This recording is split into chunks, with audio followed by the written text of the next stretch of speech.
Welcome, Annie Spiegelman, author, passionate environmentalist, and master gardener. So glad you're here with us. Thank you. Thanks for having me. You're welcome. We met at a Moms Advocating Sustainability party, and you brought some pounds, you brought a truck up with compost bags to be given away, you know, in the Tiburon home. It was really quite, it was a lot of fun. And so you are a journalist, Right. And you've also written a book. Here we are, Talking Dirt. And so let's jump right into this because, you know, I think we're going to have a lot of fun. I think you could be a comedy script writer.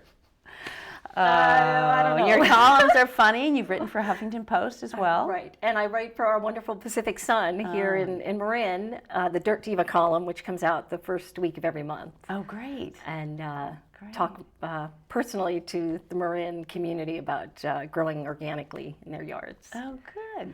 Which is a little wild, Molly, because I come from New York City. I was going to say. Yeah, and actually, just thinking back about that party, that with the soil, not only was it me with this truckload of compost, big bags. I have it. I used it. Big bags of compost that were donated. One was from Waste Management at Novato, Redwood landfill donated bags of compost, and also some of that was from Point Reyes Compost Company, two local compost companies. But also I had the soil scientist with me, Dr. Stephen Andrews. Oh, yes. So that was a very fun event. He was cool. Who would know that a soil scientist could be sexy? I mean, exactly, right? Well, and he's funny. Yes. Too. But so I come from New York City, from an apartment building in Manhattan, and moved to California in my 20s, and did not garden at all. Was a city kid. Yeah. And I think it's something about California and definitely something about Marin County that all of a sudden you want to get your hands in the dirt. And that began this passion of mine of gardening and with my first home, and then which started actually in the city. So I was gardening in the fog. Oh, really? So of course I did everything wrong because I'm from New York, knew nothing about gardening. And there's microclimates in San Francisco. There's microclimates. I was in big fog. And I did everything wrong. Oh, no. So in my column, it may sound like I'm yelling at people a lot for using chemicals in their gardens, but I'm allowed to do that because I was the biggest polluter back then. Oh my God! Really? No, it was confessions. Confessions, exactly. So after using a bunch of chemicals, which we'll talk more about, you slowly kill your soil, and then you have to go learn and educate yourself and go organic and learn how to use compost. And so which gets into my question. Yeah. Why are you so obsessed with poop? I'm not getting this. You know, the earthworm poop or something, the compost is poop. You know, that's what our ancestors used. That's what victory gardens were in the 1940s. Really? It was animal manure. We didn't have the chemicals that came. A lot of the chemicals that we use in agriculture now come from chemical warfare in the 1940s. It's scary stuff. If people knew what they were using and how their food was grown, they would be outraged. But I think people are slowly catching on. It's so you're a master gardener. Yes. And how does this tie in with being a master gardener? Do you learn about soil? You know, as a master gardener, I don't know if everyone knows, it's an education that you get from UC programs, and ours was UC Davis here in Marin County. And you do a 6-month program with different horticulturists and biologists and soil scientists, and this is where I met all these great people that I interview all the time now. And then you go off and educate the community either through programs, or you'll go, like I work with school gardens. That's something how you'll volunteer with the community to educate them to grow more productively and definitely to get away from chemical fertilizers and pesticides. So what's happening to our soil? Is it sounds like it's getting pesticides and then has less nutrients in it? You know, even here in Marin County, and actually in the whole entire Bay Area, according to the EPA, we have high levels of pesticides in all of our creeks. Really? And that's here in the Bay Area. So, here we are, driving our Priuses and banning plastic bags. So that's scary to think what's going on in the rest of the country. Oh my gosh. And it's not completely our fault. It's the chemical companies have a great marketing budget, and we that have compost don't have a budget. We have earthworms and some soil microbes, but that's all you need. You'll learn that once you start gardening organically. So we've all been brainwashed to think that we need these chemicals. And that is what took me into the Master Gardening program, because I had been using chemicals for a couple of years, and you get great vegetables, great flowers, your garden looks great for maybe a season or 2 or 3, and then everything starts dying because you're not feeding the foundation of the soil. It's like giving your kids junk foods. You're giving your flower, you're basically like your flowers are on drugs. That's what you're doing. So, and then finally, the flowers are so exhausted that they get diseases, and then the disease brings in the pest infestation. So what do? You go buy a pesticide, and the whole cycle continues. You're fertilizing, pesticides, spraying. And that's not gardening, that's crazy. So that's what took me to the Master Gardening program, because I was on that horrible cycle and I didn't know anything about soil, and that's what we need to teach, all gardeners and people. And I was a homeowner; I had just bought a house, and so I, coming from New York, knew nothing about the soil, and we just think, go to. And from San Francisco, it's like another world, right? Over and here then to now, come to Marin the with sun, some sunshine. yes. Yes, and I was determined to grow roses, and trying to grow roses in San Francisco, and I was in the fog, so of course I failed. But that was great. The great thing about coming to Marin, you can grow roses. So you can have flowers and food. Yes, lots of sun. So we should be able to do organic gardening easily here in Marin County? We are so blessed here. We have the Mediterranean climate. There are microclimates, but most of Marin, the west side is a little more foggy, colder. But we have, where I live in Novato, we are full sun. We grow beautiful orchards all around us, fruit trees, roses are easy. As long as you're feeding your soil, which is maybe twice a year. So how do you feed the soil? Okay, feeding your soil, and that's the other thing, gardeners. We want to stop thinking feeding your plants with fertilizer. That's not what you want to think. You want to feed the soil. There are billions of microorganisms in the soil, and that's what's feed. I know no one believes that, but it's alive. It's true. It's alive. Soil's alive. Dirt is not. You want soil. You want something that's alive. And to bring those microorganisms, that's what the earthworms do. They break down all the nutrients to feed the plants. So you want earthworms. And another thing that these chemical fertilizers, because they're high in salt content, they also kill the earthworms. And the earthworms are our best friends. We want them there. And we want their poop. So more poop. Because that's the enzymes then? Yes, that's the enzymes. And they're working for us for free underground. So we don't need those chemicals. We just need what Mother Nature gave us. We don't have to totally go back to the old days, but there's some things that we do want to go back to. And I think as a woman, and there are many wonderful male farmers and gardeners, but I think as a woman, we're very connected. I'm very connected to Mother Nature. And so when I see how we pollute around us, it really, it irks me. And I feel like we have to stand up and speak out. Certainly talking to me about an important issue is that, I think that what we're doing to the earth, we're ending up doing to our own bodies. Yes. Which is quite extraordinary. And of course, as women, we embody those pollutants and those pesticides. And then the shocking thing is that we pass it on to our children and our grandchildren. I know. Extraordinary.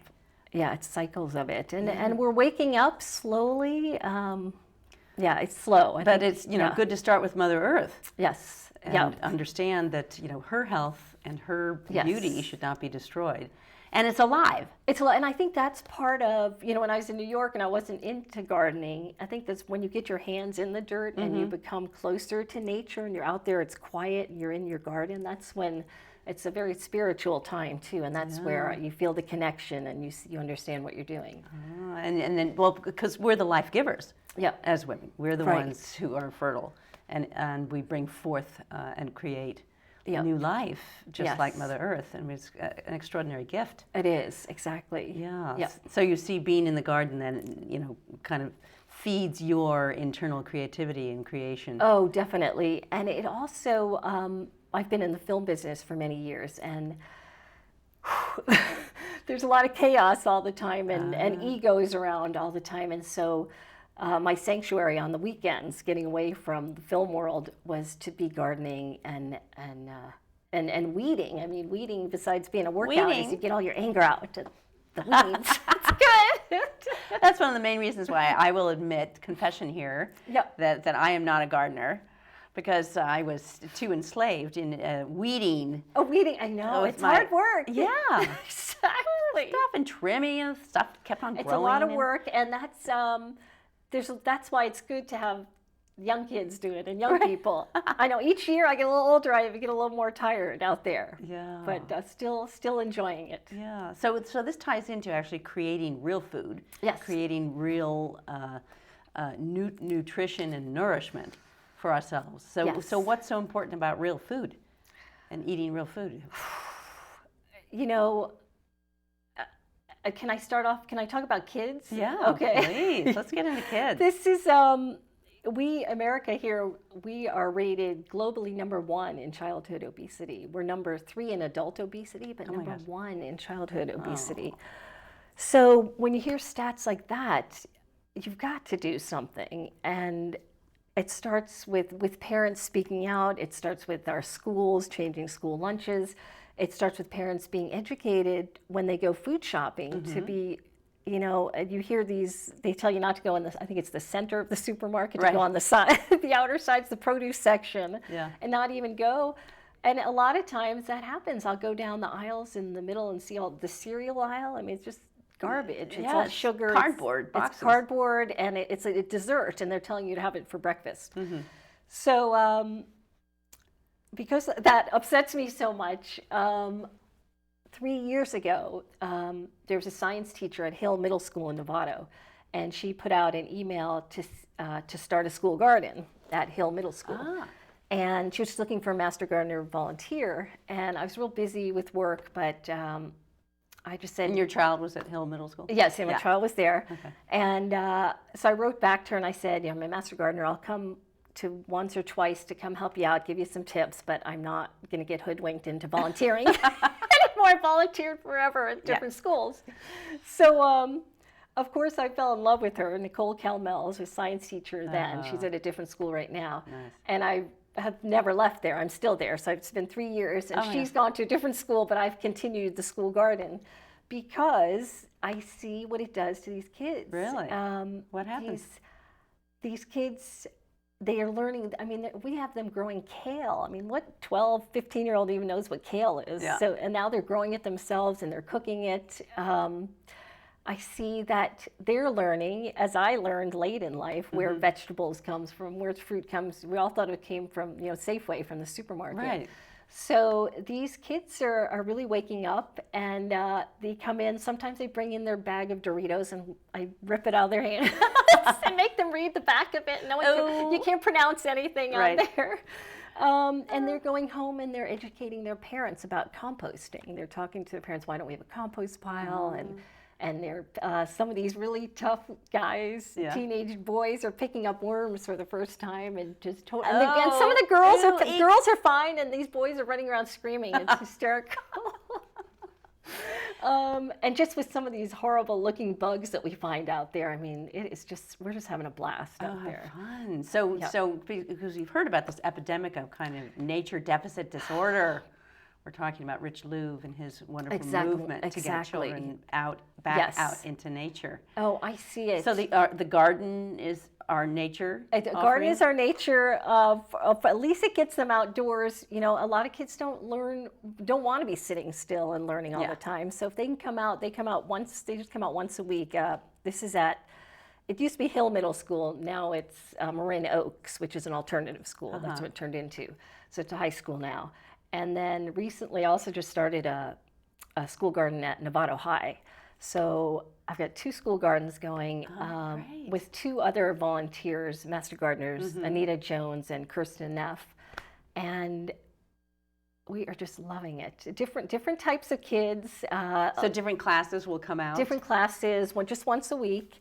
And it's fascinating because I thought it would just be, I don't know why, it seems so sexist, but I thought it would just be girls, but it's a combination of girls. And even if the boys are coming to be with the girls, I don't care, as long as they're out. The boys always like to get out and get dirty. No, and the boys are fantastic. They always want to dig something for me. They're just, it's very sweet. They're like, can we plant something big? Let's dig something. So I have to go find fruit trees. And this is where our wonderful local nurseries come in. I mean, they have donated plants to us. Green Jeans Nursery, Sunnyside, Sloat Nursery. And so I also ask viewers to support our local nurseries, not to just go buy their plants at the big box stores, but these are the nurseries that are helping our kids locally. Yeah. So we definitely want to support them. Oh, that's so important. Yes. So just a little bit about organic food and GMOs and pesticides and all that. You know, I was very active on the ballot issue to label GMOs in California, and we did lose, but not by that much. No. I mean, it was very close. And so I sort of went into a little ball and after the election and cried You about wanted to it. win. Yes, exactly. We all wanted to win. We all want to win, and we only lost because the chemical companies have such big marketing budgets. I mean, they're Money. outspending us, and you know, what do we have compost basically. Now it's said about 85% of the food in stores, of the processed food, have GMOs in them. Oh it's my huge. gosh. And the good thing is that I felt with this election is at least we educated our relatives. I mean, I talked to many, even my sisters who are highly educated, none of them knew what a GMO was 6 months ago. Wow. So I felt that there was a big education here, and when it comes back on the ballot, I'm hearing that it will in California in the next year or two, that I think we're going to win. We have to. So it kind of gets to the heart of this. We're talking about organic farms and, you know, the live nutrients. Yep. But with GMO, what they're doing is they're actually changing the seeds. Right, exactly. They're changing the Putting life force DNA, of the seeds themselves. That's it. They took, I think it's a flounder, DNA from a flounder, and put it into a tomato. I mean, this really has happened. Or taking different, like Roundup, taking an herbicide and putting it into the seed. So I don't know that I want my children out in the garden with those kinds of seeds. I mean, it's creepy. No, and you know, what's upsetting too is none of us were asked that if we wanted this to be in most of our food. And this was back in the 1990s, and now it's spread, you know, across the United States. And it's adulterating. It is. It's adulterating what is natural and normal. Exactly. So another way that gardeners can fight back is to plant and support seed companies that grow heirloom seeds and organic seeds. And there's a great one in Petaluma called Baker Creek Seed. Yes, I've heard of them. Yeah, and didn't they put on the Heritage Expo? Exactly, fantastic. Yeah. There's also Renee's Garden Seeds down in Santa Cruz. And all these companies are trying to bring back heirlooms, you know, the old-fashioned seeds, the hollyhock seeds that our grandmothers grew, and saving those seeds. Yeah, that's so beautiful. the old seeds that aren't even hybridized or no, they're all pure seed, and so we're real trying to deal. fight back by throwing these seeds all over the place. They're not patented. Yes, and they're not patented, exactly. They're Yes. just in the lineage of health in our lives, and certainly in the women's lives of you know, eating good food for their children and grandchildren.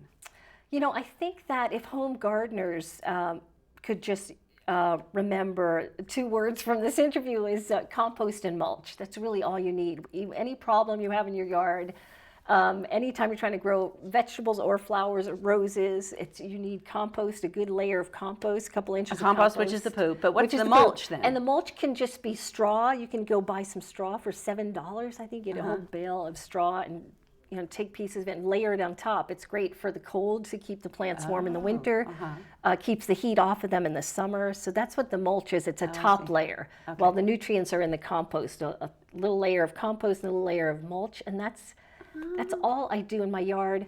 I sprinkle. I have a small lawn. Most of my lawn's gone. I turned it into food and flowers. I sprinkle some compost twice a year on my lawn, and twice a year, it's beautiful green. It's the greenest lawn on the street, and that's all I do. Really? So it's just really just changing people's thinking that they have to buy all this lawn seed and lawn spray, and it's not. It's all going in our water. All that's leaching down into our water. Oh gosh. Yeah. So it's not just that the soil is getting adulterated or the seeds, but also the foundational aspects of life. Yep. With the water and the. No, according to the Rodale Institute, 2/3 of our water pollution is from agricultural chemicals. 2/3 of water pollution nationally. We're spoiling our nest here. We just keep poisoning ourselves. And it doesn't sound very rational.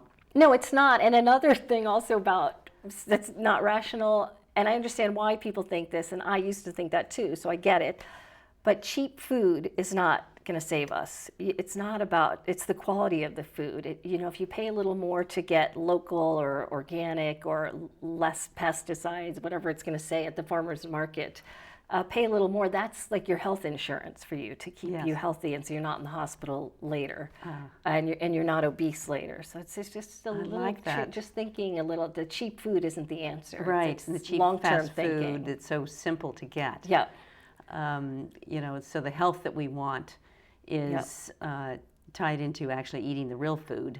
It is, and that's another thing with the fast food and the kids, the garden kids, and that's why I love working with teenagers, because I know I know what they want to eat, when they leave the garden. But if I can just make one little dent in them, that they had a real tomato, that they grew a tomato, or they ate carrots. In fact, I was surprised, one class one year of middle school kids, we had grew cauliflower, and they had never had cauliflower fresh. I mean, they'd had it cooked, and we washed it and just ate it raw, and they had never had it like that. And these kids are 12, 14 years old. Right, in the garden. So, There's something transformative. Yeah. So I just, I know someday when they're 30, they'll be, oh yeah, that garden lady taught us to do this. Whatever her name was. Well, now, so does your son garden? No? How old is your son? Where is he in high school? Wonderful now, right? Jack is 16 now, and for years he gardened, probably until he was 10 or so, and then when he became almost teenager, now, because his mom gardens, it's not cool, I think. So I'm hoping that he comes back around to like it again. Yeah. But right now, it's like he doesn't, he's got to stay far away from the mom. So what does he think about the Dirt Diva? He likes that. He does? And you know what? He likes the hats. Because the girlfriends, and the girls like the hats. Oh. And actually some of his guy friends wear them too. You're kidding. Which I think is so funny. Which good for them. A little confusing. Exactly. So the hats are cool. I don't know, the mom in the garden at the school where he is, not cool. Yeah, that's hard. I mean, I used to volunteer, and my children would cringe. Yeah, exactly. Cringe. I say, what do you mean? I'm going to be there. I want to see what's happening here. Yes. No, it's rare that he'll come out to the garden, or if he does, he'll just give me the nod. Oh, the nod. The nod, yeah. But he might be wearing the hat, or his friends might be wearing the hat. His friends definitely will, not him. Yeah. Oh, it's fun. And do you hope that he might become an environmentalist, or? I think he will. I mean, he definitely enjoys science. And he's had great science teachers over the years, so that it won't be me that's bringing him in. It'll be the science teachers. Yeah. So I think he's coming around to that. Well, I think the foundational dirty hands and the digging that he's done in his life will never go away. No, I don't think. And I think for me, he may be a late gardener. I started late gardening, and I think it may be, even though he had it as a small child, I think he'll come back to it. Yeah. And then one day he'll finally read my book, Talking Dirt. Oh, no. He'll be like, oh, that's what she was writing all that time. Oh, no. In her office. With all those big plant encyclopedias. What are you doing, Mom? Exactly. Oh, and maybe he never even asked. He just assumed. No, he just saw me with all these flowery books all around me, doing research. Gosh. Which I loved, because I'm a plant nerd. Yeah. What could be better than that? Yeah. So maybe someday he'll pick it up and he'll decide, because the ethos that you've created for him is foundationally about gardening, about Mother Earth, and about health. And his friends, and all these kids growing up in the Bay Area, and especially in Marin, a lot of their parents are big environmentalists, so it's sinking in, whether they want to admit it or not right now, it's definitely sinking in, which is good. We need that for the next generation. Well, my daughter is studying environmental management right now. Yeah, she's 27. And, I know that she'll start saving the world. Yes. Yeah. Good mama. I know. So she calls herself an ecofeminist. And then I decided, of course, I'm an ecofeminist. We all are. We are, definitely. Yeah. That's interesting you said that, because the girls in the garden club seem a little more in touch with that. I think it is the female that's a little more in touch with the concern of it, and that we have to act now. And the relationship that we have to creating and to the foundational world that we're leaving for them, and that they have to figure out how to improve. Exactly. So that we don't have the pesticides and the fertilizer, and we don't have the poisoned air, and we don't have the poisoned water. Right, and they can have real food, safe food. Yeah, and we can all grow our own gardens. Yep. And now we don't need to go to class to learn how to do that. Oh, that's a great question. You do not, and people can always get in touch with me at dirtdiva.com, dirtdiva.com, and they can send me questions anytime. I can give them information. Really? I love, I'm a nerd, garden nerd. I love talking about dirt. But there's wonderful classes at Indian Valley College, the farm at Indian Valley College, and they can find that online. There's a new nursery, what is the name of it? Home Ground Habitat Nursery in Novato. Oh, great. And they are starting to, this is part of the Marin California Native Plant Society. They started a new section at a nursery up there, Greenpoint Nursery. It's just part of it. Oh, great. And I know they're starting to teach some classes in February. So Marin's always got something going on. Or you can also reach us at the Master Gardening website, Marin Master Gardeners. So we can turn to you, but we don't need to be experts. No, and I love when people send me questions to Annie at dirtdiva.com. I'd love to send them in the right direction. So I can ask you about my kale. Right, send me any questions. My kale, which is a little stunted, and it's feeding pests. 50% of it is just feeding those pests. It's just too cold right now. Oh. Yeah. Oh, yeah. Yeah. And maybe it's just I'm surprised you even have some right now. That's good. With all this cold we've had, with this frost. It's still there. Wow, that's impressive. Yeah, but it's not very big. Okay. Yeah, it's kind of small. Well, you know what? In another few weeks, you can just reseed again. Do I let it grow? You can. How many heads are there right now? Is it just 6? Oh, 6. Yeah, 6. But they're only about this big and this high. And have you covered them at all with sheets? No. No, I know. It's which is a pain to do. Exactly. And I'm worried about that. I mean, it's in this box. Right. And I thought I had good, I bought, the compost, right? Yeah. And I thought, they get much bigger. And the winter is tougher, though. Even with kale we have at the school garden, it's not as great as I would like it to be. So I would wait. In February, we could start fresh, either reseed or just buy a 6-pack, and I think you'll have much better luck. So it's not too hard. No. And I love the compost. There's a compost called Double Duty. It's Point Reyes. Point Reyes Compost Company makes it out in Point Reyes. Double Duty, it's a combo of horse and cow manure. Beautifully aged organic compost. You can buy a bag of it, maybe $6. And circling back to the poop. Circling back to the poop always. It's natural. Yes. And I got to say, that compost, we have the best luck with it in school gardens. Everything grows with it. Yeah, and next month would be, February would be a good time, February, March. Oh, cool. Yes. All right, well, then I'll try it. Annie, thank you so much for coming here and being with us, healing from the ground up. And we will certainly, I've read You're Talking Dirt, and I am going to wear this at home. We'll see if anyone thinks this is cool. Good. Yes, let me know. Thanks.